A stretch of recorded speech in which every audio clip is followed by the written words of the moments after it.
Hello everyone, this is Jim. Um, Thought I'd make another update video today. Nothing major to report, just some house cleaning, housekeeping, a few details on to wrap up the conversation on my Low-carb Houston trip, and a few other personal things. Um, Regarding my last video, I put up some commentary on Low-carb Houston and what my takeaway was from that trip, and I really didn't go into a lot of detail. I did want to mention a couple of things, or I did want to answer a question. Mike, the he of Keto Mad, asked me a couple follow-up questions on my last video about the Houston trip, and I just wanted to take a moment to answer Mike on this video. One thing he asked me about was the topic of Jimmy Moore and how was he received basically by the audience. I I generally try to not comment unless I have anything positive to say about somebody.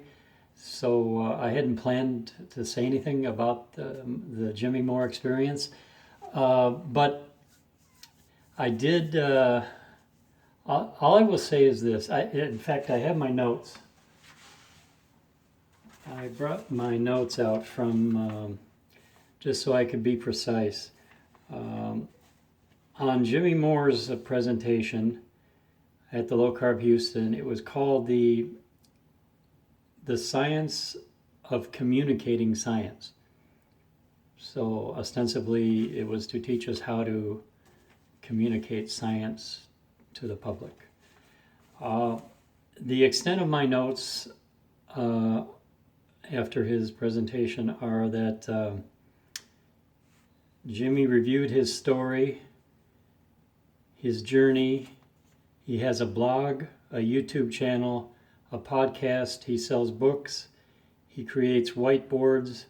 He sells keto products, and he has a cruise. That is the sum of what I got out of his presentation. Look, to be honest, he's not my cup of tea. I used to listen to, some time ago, I used to listen to his podcast when he would frequently have Megan Ramos or Jason Fung as a guest. I didn't really care for his style, and I still don't. He sells a lot of products. He's kind of in it to make a buck, which is nothing wrong with that. People should be able to make a business. That's really doesn't interest me. So I don't have a lot to say on that. I guess he inspires people, and he's got a lot of fans.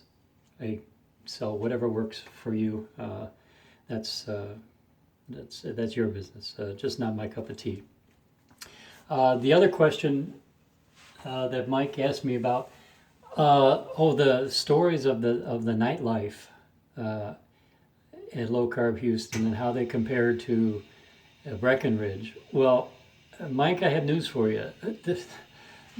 There was no nightlife. My nightlife was just me eating pork rinds and meat in my hotel room or a restaurant alone. The thing is, in Breckenridge and Houston, I mean, I didn't beforehand know anybody, in terms of attendees, I didn't know anybody who was going to be there in advance. So there was no way to know who's going to be there or who I might run into. In terms of attendees, I went alone. I certainly did socialize with people during the event, and I met some nice people. But most of the people you meet in terms of attendees are local, and they have their own thing going on. And then there's other attendees that come in groups. Maybe they come, from a clinic or a hospital, and they sort of have a couple people, 2 or 3 people maybe, they are together. So it's like it's a little bit of an adventure if you're going with somebody else. But so maybe they do things at night. What they do, I don't know. But I never got anything going with anybody after hours or any kind of nightlife. Now, the the speakers, okay, the people making the presentations, I do know them from Twitter. I know many of them from Twitter, and I'm familiar with them, and they seem to have their own thing going. I mean,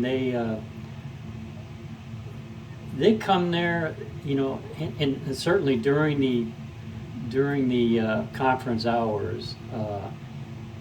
Even though they come and go, they're not there 100% of the time. They come and go, but while they're there, I mean, they're accessible and open to talk and whatnot. But after hours or nightlife, it's kind of like they do their own thing. They've got plans already made. You don't even know about them. They're doing interviews or selling books. Or they have their own agenda. It's not like everybody just stands around and says, "Hey, where are y'all going for dinner?" You know, I mean, it's like that's, I don't know how their plans get made, but doesn't really involve the attendees. So, yeah, so I hate to burst your bubble. The nightlife was just pretty boring. I mean, it'd been nice to go with somebody, and maybe in the future that will happen. In fact, I was going to take a break and not go to conferences, but I cannot resist going to the Carnivory Con in Denver, in Boulder, Ambro Hearn's conference, which is the day before the Denver Diet Doctor Conference next year. I wasn't going to go to the Denver conference, but I want to go to the Carnivore Conference, so as long as I'm out there, I might as well do both. Now, I'm really counting, or just assuming I'm going to know carnivores that are going to be there, and I'm sure the night before the conference, there'll be hopefully some, let's say, meetups, MEAT meetups. I mean, I'm counting on that, and maybe even Mike, you'll be going to that or whatever. I'm sure there'll be some more interaction and maybe even nightlife. I mean, nightlife would be great if it happens. It's not the biggest thing for me. I mean, just meeting people or socializing or whatever. It's a busy day, and you know, to extend it after hours, if that happens, fine. If it doesn't, that's also fine. So that's it. Haven't really found a lot of nightlife so far at the two conferences I've been to, but maybe that'll change as I get to know more people. One other follow-up on the Houston, the final follow-up, I didn't mention this last week. Right at the end of the conference, they did have a personal stories segment where, you know, people could go up and take the microphone and present your personal story, things you've overcome. And Dr. Ali encouraged me to tell my story. I didn't realize I was supposed to have a presentation already made. Many of the other people had a presentation. I didn't have one, but I just I kind of texted him a photo of me before and after, and at least they put that up on the screen, and I told my story, similar to like what I did in Breckenridge. I spent about 5 minutes telling that story. And, you know, it got a good response, and that's really the reason why I go. It's not necessarily about nightlife. I'm trying to spread the word as much as I can to let people know, you know, you can change your life. And a diet is the most important thing in your life for your health. And diet and meal timing, it's amazing. I call myself a walking billboard as to what can happen if you change both. So that's why I go. And let's say the media office for the University of Houston contacted me afterwards and said they wanted to do a story on me for their blog. And they did. They contacted me and wrote up a nice story on me, and I'm going to link to it down below to check it out. I think they did a good job. it's just a short little blurb. They got a catchy headline, 352 pounds to 164 pounds. That's kind of an eye catcher. And then I got a picture of me there with my big man pants, standing in my big man pants, which I've shown that before to people. But yeah, I mean, check that out if you're so inclined. I'm hoping, again, just a little bit of outreach, just to spread the word.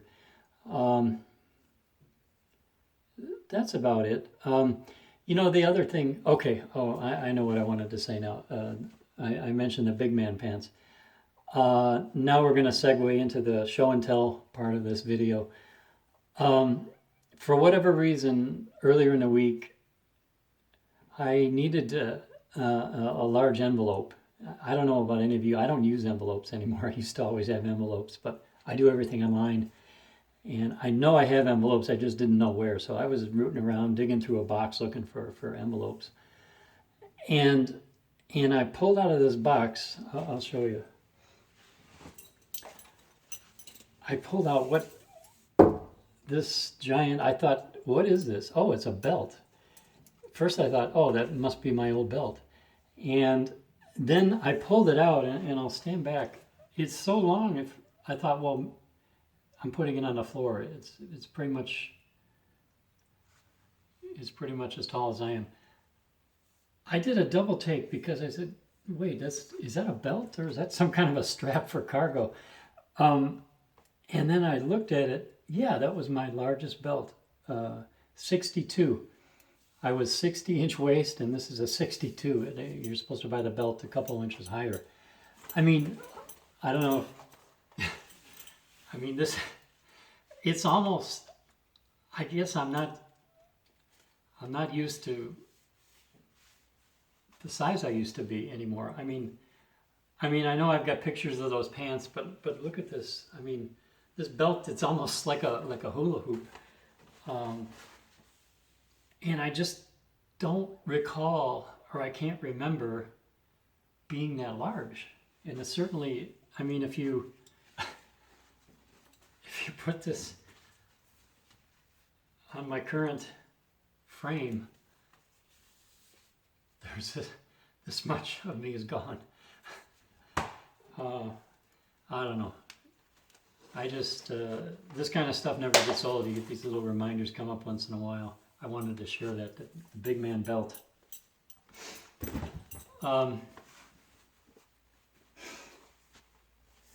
Okay, so with that out of the way, I guess I don't have a lot to update today. On diet, I'm not really making any changes. I'm still rolling along. I do one meal a day. I'm still plant-free, mostly plant-free, almost all meat. I love it. I did add back, I started eating, the only change I made is occasionally now I'll have some, I'll alternate between, I might have a couple fried eggs with my meat, and then on the next day I might have a little bit of fish, like herring or sardines, some salmon, just the canned stuff, nothing, I'm not buying fish, but so I'm working in a little bit of fish and some eggs into my diet, but no major changes. My diet is so consistent. I mean, it's so regimented, but I like it that way. Let's see. I'll refer to my notes here. Yeah, so that's it on diet. I mean, I continue with the exercise and workouts. I mean, we're now indoors, of course, for the winter. I'm gonna say about the last 6 weeks or so, I've been,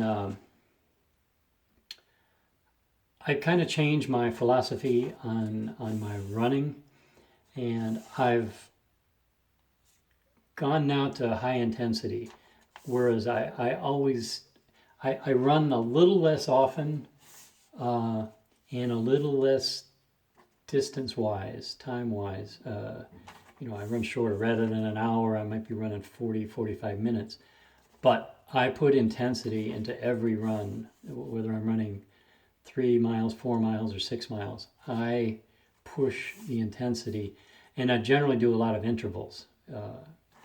So high intensity and then off and on. So that I like that. It feels good to run fast. Because you're getting your feet off the ground, and I see it. I've seen the results. I'm running faster, and that's my goal maybe for next year, is to see. I have been up to this point trying to see how far I can push my endurance, running fasted with no water or no fluids or any kind, or no intake of carbs. And I kind of got an idea where I'm at with that. I can do half marathons. I've done a couple now in that mode, but next year I'm going to see how fast I can run with the same mindset. Obviously you don't need a carb up for a 5K or 10K, but I want to see how fast I am. I turn 60 next year, so I'll be in a slightly higher age bracket. So maybe I can take some age placings in some of the local runs. So the high intensity, what I wanted to say is I noticed a physical effect. Not only has my speed increased, but put on some muscle. And it's noticeable. I can notice it physically. I can see it and feel it, especially in my legs and even in my arms and everywhere. I can feel the muscle from the higher intensity. And I noticed it on my body comp scale. Since I've been doing this, my body fat is trending down and lean mass is going up a little bit. So it's definitely had an effect.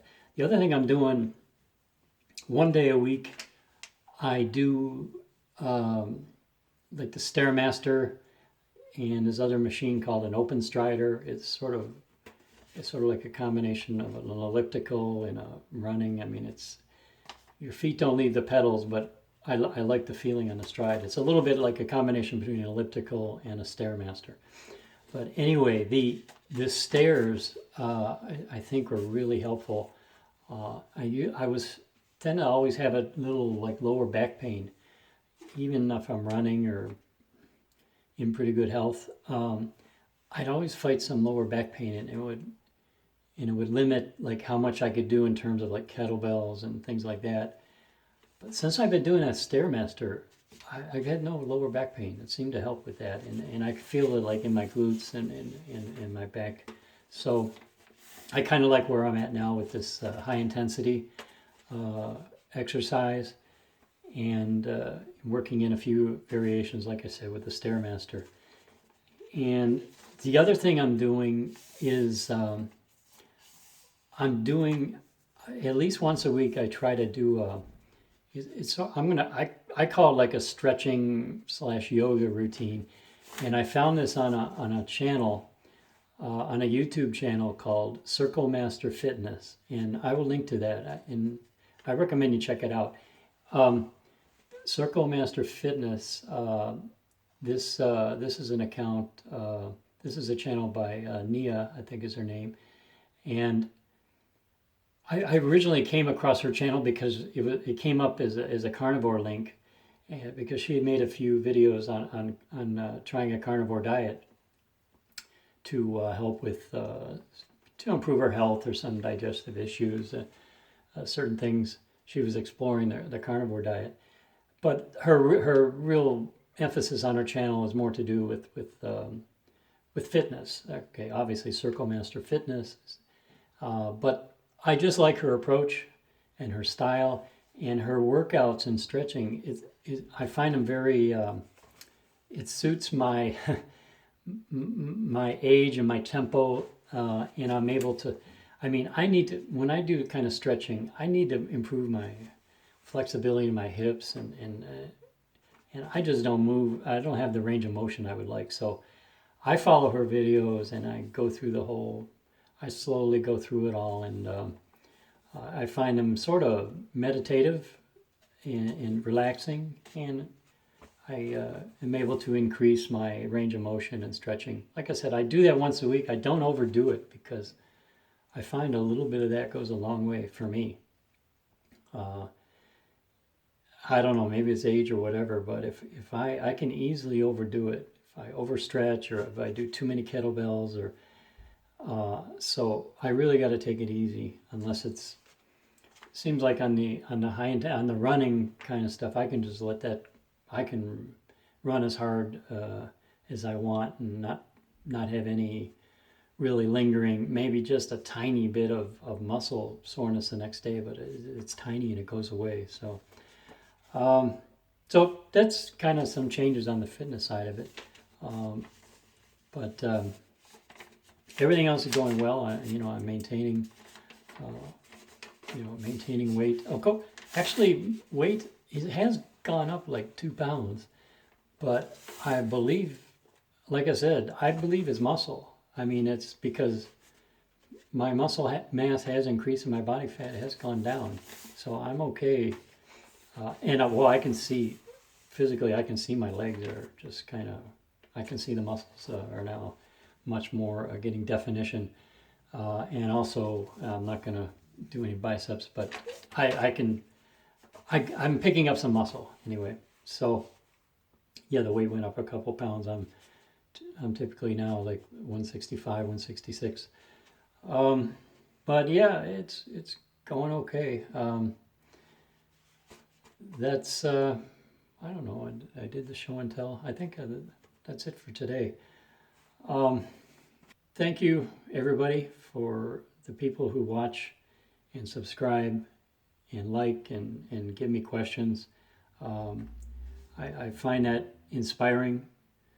You might not believe that, but I think anybody who has a channel will tell you that if I'm inspiring people, I hear about that all the time, but truly I'm also inspired by the kind of comments that I get. I got one last week. There's a commenter that checks in once in a while. I think his David Queen. He's got a huge weight loss story going on. I think he's lost, I think he's pushing like 200 pounds now, and he checks in once in a while. I hope one day to get an interview with him or to get his whole story, because there's truly some inspiring things going on. So thanks anyway, I appreciate it, and we'll check in again soon. My data collection on what I'm eating goes on. I'm keeping track of things on the chronometer, and somewhere here in the near future I'm going to make a summary of my diet, macros and calories and whatnot. But I'll put that together here in the near future. Going to leave it there, everyone. I hope you have a nice day. I hope your journeys are going well. And if you have any questions, let me know. Take care, everyone. Bye now.